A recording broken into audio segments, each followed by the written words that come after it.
You ever stare at a list of numbers and your eyes just glaze over? Data is supposed to tell a story, right? But sometimes it just feels like noise. Well, today we're going to change all that. We are going to master one of the most powerful and common tools for telling a visual story, the pie chart. I promise in just a few minutes, you'll know exactly how to turn a boring list of numbers into a picture that anyone can get in a single glance. Let's dive in. Okay, let's start with a really common situation. Someone gives you this information. A class has 40 students. Then you get a list. 10 like cricket, 15 are into football, 5 for basketball, and 10 for hockey. I mean, sure, the information's all there, but to figure out what's most popular, you have to read each one, hold the numbers in your head, and then compare them. Your brain is doing all this manual labor. There has to be a better way, right?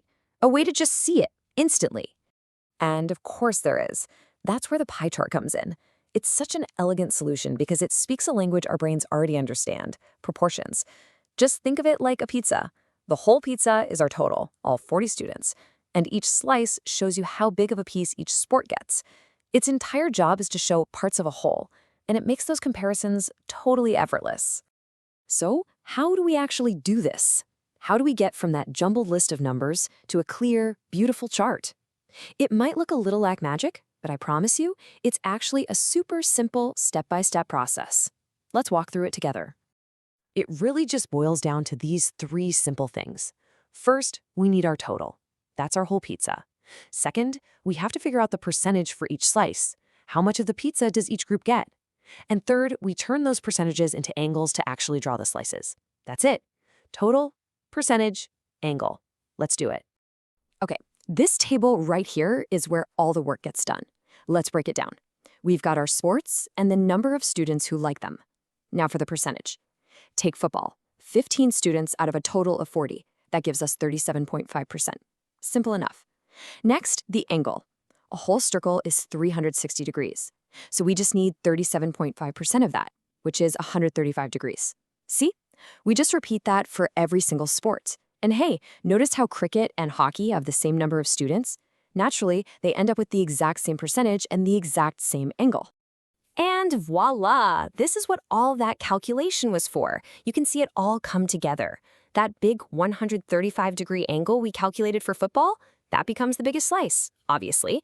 The two 90-degree angles give us two perfectly equal slices for cricket and hockey, and little basketball gets the smallest slice at 45 degrees. What was just a list of numbers a minute ago is now a visual story. You can see, without even thinking, that football is the most popular. That is the power of a good pie chart. Now here's the final check. This is the number that tells us we got everything right. A circle has 360 degrees. So when we add up the angles for all of our slices, the 135, the 90, the other 90, and the 45, they absolutely must add up to 360. If they do, boom, we know our math is solid and our chart represents a perfect, complete whole. It's a really satisfying final step.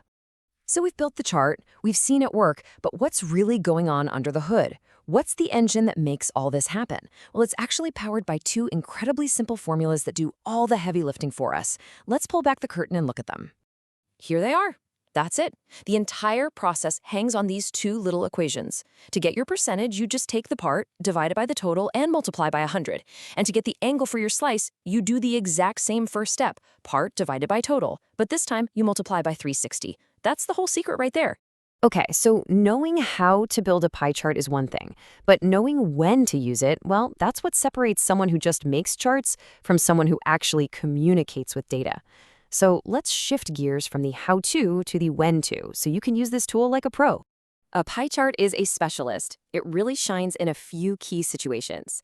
It's perfect when your data represents clear parts of a meaningful whole, like our 40 students making up one class. It's the absolute best choice when you want people to quickly compare percentages. And this is a big one. It works best when you have a small number of categories. Think 6 or fewer. Any more than that, and things start to get messy. And just as important is knowing when not to use one. Like I said, if you have 15 or 20 categories, your pie chart is going to look like a chaotic mess of tiny, unreadable slivers. It just doesn't work. Also, if your numbers don't add up to a single meaningful total, for example, if you ran a survey where people could pick multiple answers, a pie chart is the wrong tool for the job. In cases like that, something like a bar chart is probably going to be your best friend.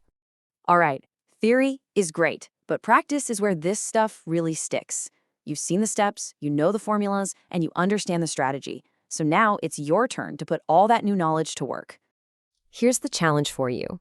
We've got a survey of 200 students talking about their favorite subjects. You've got all the numbers you need. What I want you to do is pause here for a moment and actually try to calculate the percentage and the angle for each one of these subjects. See if you can build the pie chart yourself. Go on, give it a shot. So there you have it. We've gone from a confusing list of numbers to a clear, elegant visualization. You now have a seriously powerful tool in your back pocket for bringing clarity to data. So the final question I want to leave you with is this. What part of your world, your monthly budget, your team's workload, how you spend your time in a day, could you understand and explain better with a simple pie chart? Think about it. The power to make data make sense is officially in your hands.